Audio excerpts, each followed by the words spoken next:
Okay, for the first time in quite a while, the housing market is doing something different. After years of absolutely massive growth, home equity is actually starting to drop. So today, we're going to break down what these numbers really mean for millions of homeowners all across the country.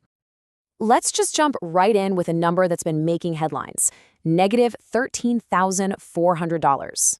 Now, that's how much the average homeowner with a mortgage lost in home equity in just a single quarter. Yeah, it's a pretty sudden reversal that has a lot of people taking a second look at the value of their biggest asset. And that individual loss, well, it's just one piece of a much, much bigger picture. If you zoom out, across the entire U.S., homeowners collectively lost over $373 billion in equity. This isn't just some small correction. We're talking about a significant nationwide trend here. So the big question is, how did we get here? Well, here's what we're going to walk through. We'll start with the big picture of the market shift, then we'll quickly get on the same page about what home equity even is. After that, we'll put these recent losses into context, look at why your location matters more than ever, and finally, we'll ask, what's next? All right, first up, the shifting market. After years of what felt like an unstoppable climb, we are definitely seeing a clear reversal.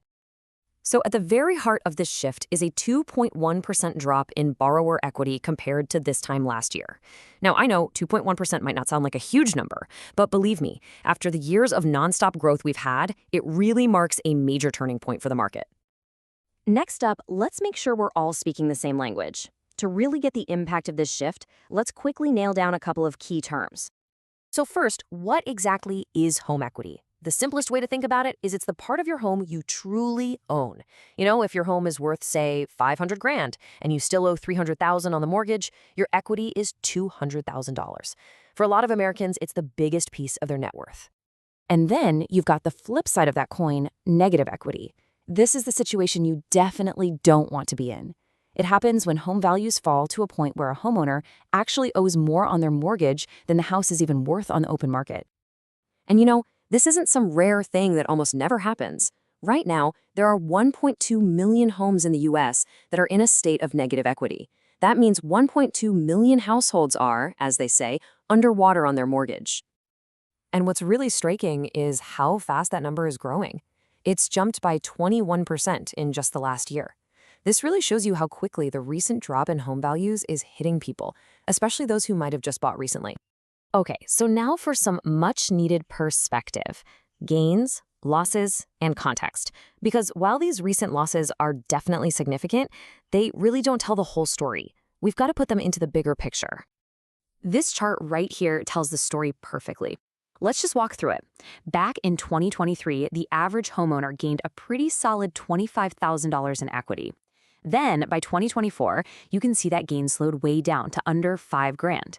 And now, in the latest quarter, well, that gain completely flipped into a loss of over $13,000. It's a dramatic shift.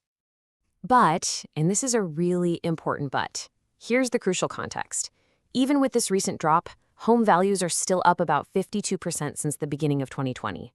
I mean, the gains during the pandemic boom were just so massive that today's losses have barely even made a dent in the overall picture.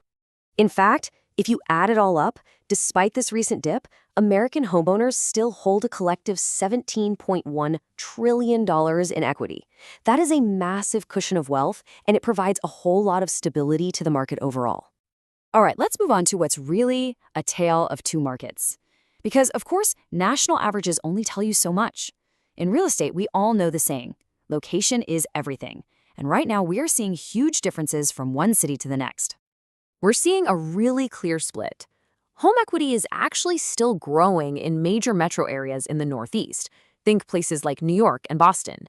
But on the other hand, a lot of markets in the West and the South, places like LA, Miami, and Houston that saw those huge price run-ups, well, they're now the ones seeing the largest declines. And that brings us to our final section: what happens next? So where does the market go from here? Let's take a look at what the experts think is going to be the deciding factor. According to Selma Hepp, who's the chief economist at Cadality, it really all comes down to one thing: the strength of the U.S. economy and specifically the labor market.